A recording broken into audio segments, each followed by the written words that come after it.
Next time, let's show my parents their grandkids or something. What? Mom and Dad said they can't wait to see their grandkids' faces, and if we have kids, maybe they'll be more nicer to you, don't you think? I reached the peak of my anger and said to my husband, "Stop the car." My husband was surprised, but when I repeatedly said, "Stop the car now," he reluctantly stopped the car. I immediately got out of the car and said, "Let's get a divorce," and left him on the spot. My husband froze as he says, Excuse me? "My name is Nina. I am a 30-year-old office worker. My husband Drake and I have been married for 2 years. Our life as a married couple is fine, but there was something that troubled me that I could not overlook. It was about my parents-in-law, Bernie and Maria. Nina, my mom and dad wants us to come over this weekend." "What? Again?" Oh, come on. Don't say it like that. They want us to weed their garden. "But I was planning to go shopping with my mom this coming weekend." Even when I refused, my husband would not back down one step. Honey, if I go alone, my mother will complain again, won't she? It would exactly be like what happened the last time. What happened last time was that my mother-in-law Maria called me repeatedly to annoy me even though I was at work on my day off. Also, I received several text messages from my husband as well, and I couldn't concentrate on my work at all. "But..." Please, you don't want things to get awkward with my mom and dad, do you? My husband said so, and so I reluctantly agreed to go to my in-laws' house. It took about 2 hours by car to get to my in-laws' house. In the back seat were the groceries from the supermarket and cleaning supplies. My husband and I are on our way to my in-laws' house almost every weekend to do their house chores. I'm sorry about that. You promised to be with your mother, didn't you? My husband says this as we get in the car. It was obvious that he was just saying that without any heart. "Don't worry, I've got it postponed to next week," I replied, forcefully pushing down my sadness. When we arrived at my parents-in-law's house, Maria greeted us. "Oh, Drake, welcome home."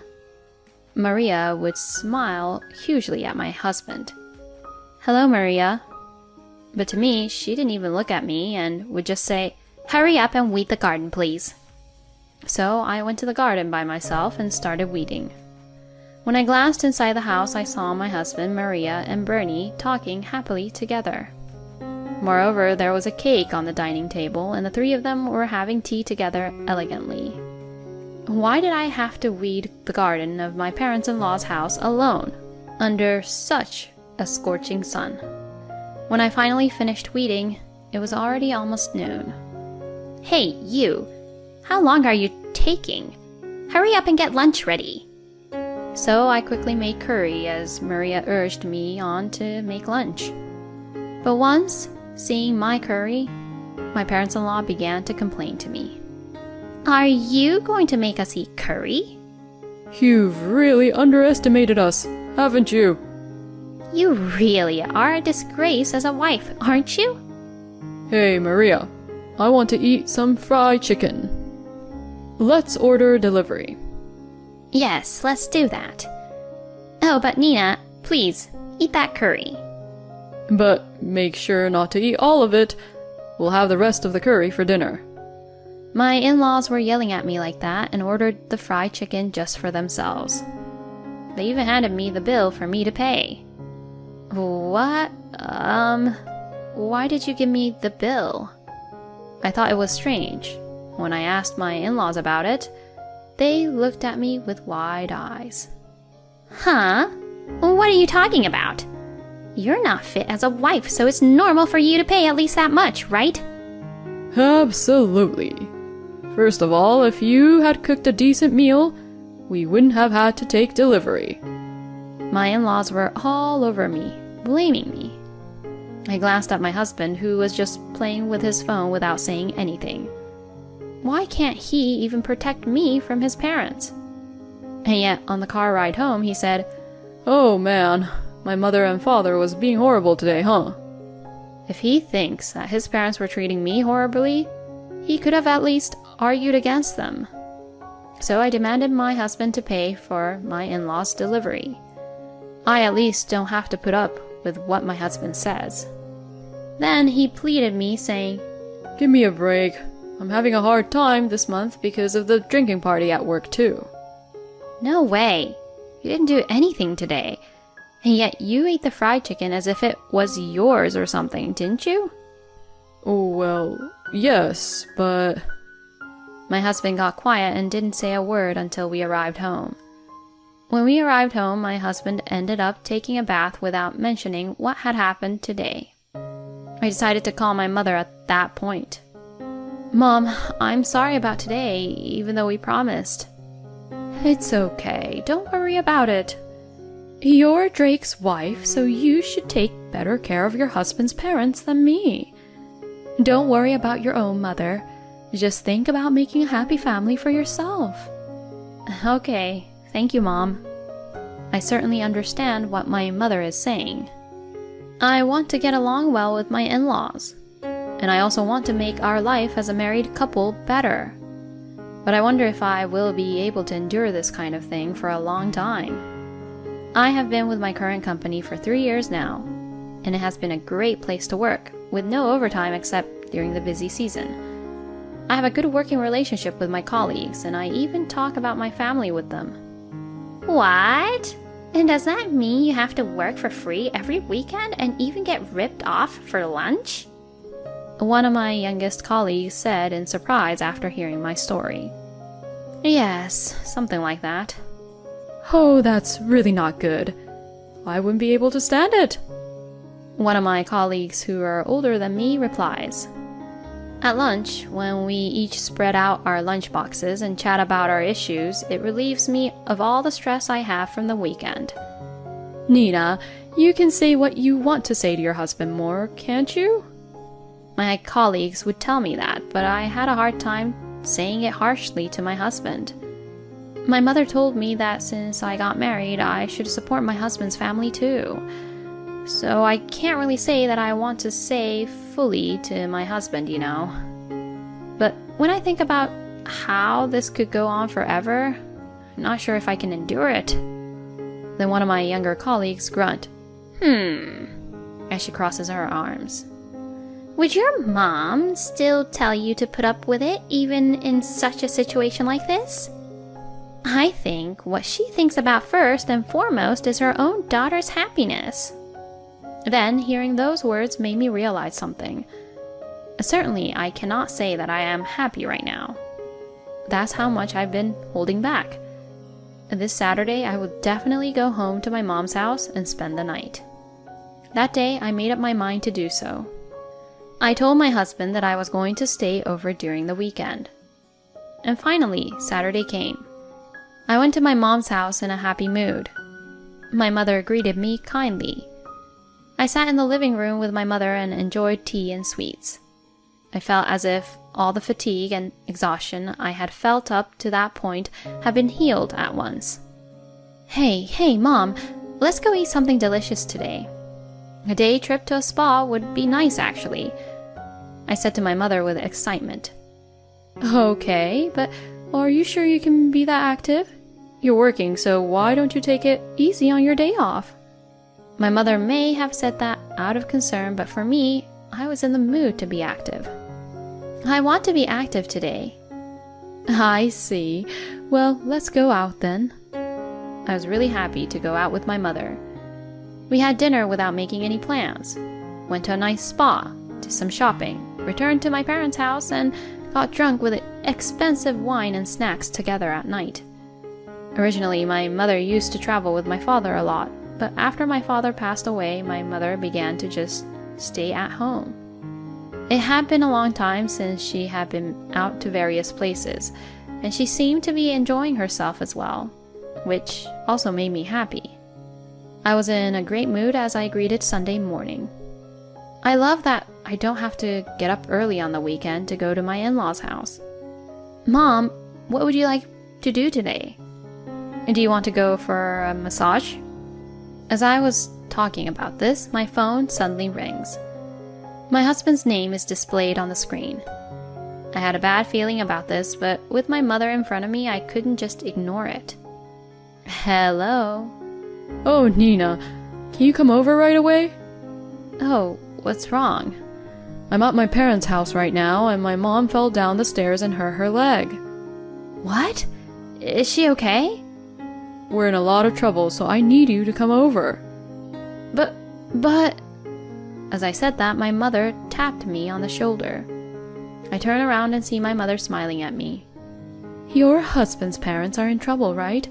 You should go to them. But I'm here with you, Mom. I told you that you don't have to put me first, didn't I? Okay. I told my husband I would be right there and headed for my in-laws' house. When I arrived, I rang the doorbell and my husband greeted me. Oh, you've come a long way. Well, come on in. I was concerned that my husband was being extremely calm. As I headed into the living room, I heard Maria and Bernie laughing. When they both saw me, they said, "You're late," angrily. I stood there stunned, not understanding what they meant. My mother-in-law is standing and walking around completely fine. Maria, didn't you hurt your leg? When I said that, Maria grinned. If we didn't say that, you wouldn't have come, would you? I beg your pardon? Well then, go ahead and clean the storage room. Saying that, Bernie forcibly handed me the cleaning tools. No way! What are you doing? Hurry the hell up! Maria's angry voice made me jumpy, and I followed my usual habit of obeying her. In my parents-in-law's house, I had no one on my side. Such a situation naturally made me feel weak. The storage room was very dirty. Unfortunately, I was wearing my favorite dress that day. Could I borrow an apron or something? When I asked for an apron, Maria kicked me out saying, I wouldn't lend you such a thing. I was left to clean the dusty storage room with my nice dress. Finally, I finished cleaning and went to the bathroom to wash my hands. My dress was extremely dirty, and since I didn't even get a mask, a lot of dust got in my mouth and made me sick. When I went to the living room, Maria said, Are you finally done? You really are so slow. This was just too much now, and I was at my limit. My in-laws, including my husband, left everything to me while they enjoyed eating their delivery. You are dirty, so please don't come to the dining table. Oh, and that's the bill for our lunch today. My mother-in-law pointed to the bill on the shelf. My husband was eating the delivery happily, not even looking at me. I can't take it anymore. On the ride home, I just sat there in silence and didn't say anything. I wanted my husband to talk to me. Well, I'm sorry about today. My parents are troublesome, aren't they? Suddenly, they want us to clean the storage room. Huh? Is that all you got to say? I must have been very angry. I said this to my husband in a cold tone. My husband looked a little flustered and said, Oh, no, I apologize for lying to you about my mother being injured. So he is aware that he did something wrong in the first place. Then why didn't he try to protect me? Frustrated, I got quiet. Then my husband made an unbelievable comment. Next time, let's show my parents their grandkids or something. What? Mom and Dad said they can't wait to see their grandkids' faces, and if we have kids, maybe they'll be more nice to you, don't you think? I reached the peak of my anger and said to my husband, Stop the car. My husband was surprised, but when I repeatedly said, Stop the car now, he reluctantly stopped the car. I immediately got out of the car and said, Let's get a divorce, and left him on the spot. My husband froze as he says, Excuse me? How could he say such ridiculous things while his wife was in this situation? I was so disgusted with my husband. I quickly picked up a cab and headed back to my mother's house. My mother was surprised to see me in a dirty dress. What happened? She must have thought that this was indeed something out of the ordinary. I told my mother about everything that had happened at my parents-in-law's house, my husband's attitude and behavior, and so on. My mother was absolutely mortified. Then she apologized to me. I'm sorry. If I knew you were suffering so much, I wouldn't have pushed you into a corner like that just because you were Drake's wife. No, it's not your fault, Mom. I'm the one who didn't talk to you about these issues. Nina, you should get a divorce. You don't have to put yourself out for people like that anymore. When my mother said that to me, I felt as if a weight had been lifted from my shoulders. I cried as hard as I could. I immediately took a bath and washed my clothes. Then I ate my mother's home-cooked meal and finally felt at peace. I looked at my phone and saw many incoming calls and texts from my husband. I ignored them for now and rested. The next day, I took the day off from work and packed up my belongings and brought them to my mother's house when my husband was not there. I then left the completed divorce papers on the table. Then that evening, my husband came to visit my mother's house with my parents-in-law. Hey, what's going on? Talking suddenly about divorce. You even took your stuff out when I knew nothing about it. My husband begins to yell. My in-laws also stared at me and said terrible things. You're unbelievable, do you know that? That's why I told Drake not to marry a girl who was raised in a single-parent household. My in-laws made such unbelievable remarks in front of my mother. As I was thinking that I had to talk back, my mother slammed the table with a loud bang. How dare you all insult my precious daughter? If you've heard my daughter's story, you're the ones who are insane. You call her every week and abuse her, making her to do tedious housework and even charging her for your lunches? My mother's angry voice made my in-laws flinch. And then they all got quiet and couldn't talk back because what my mother was saying was absolutely right. My daughter is not your housekeeper. I will never forgive you people. Just as my mother said this, the door to the next room opened. Then a man in a suit appeared. I wondered who he was, and the man said, Hello, I'm Howard, the lawyer. Both Drake's parents were surprised at the sudden appearance of a lawyer. Apparently, this lawyer was the son of a good friend of my mother's, and she contacted him and asked him to come on short notice. The lawyer explained that my husband was to blame and that I could claim divorce and compensations on the grounds that his action and words had caused me to suffer mental distress. My in-laws were absolutely mortified and their faces turned pale when they heard what the lawyer had to say. In the end, my mother said, Well, that's the end of the story. I want you all out of this house before I call the police, and sent the in-laws away. After that, thanks to the lawyer, I was able to get exactly everything I claimed to be paid. He was a really good lawyer and saved my life. By the way, I heard that my ex-husband got in debt and moved back to his parents' house. However, the neighbors had actually seen how I had been working hard, and when they saw that my ex-husband had come back, they rumored that his wife had abandoned him, and his parents were also talked behind their back, and to be known as the weird people. Moreover, I heard that some people at work have found out about the divorce incident, and people are treating my ex-husband coldly. Well, he deserves everything he gets. Meanwhile, I have returned to my parents' house and am living happily with my mother. I don't want to be in a relationship for a while, so I'm going to enjoy my days with my mother and cherish my time with her. Who do the in-laws think they are? Husbands who do not help their wives are also the worst. I am so glad Nina was able to get rid of these people. I hope Nina and her mother will continue to live happily together. Thank you for watching to the end. Please subscribe to our channel. See you in the next video.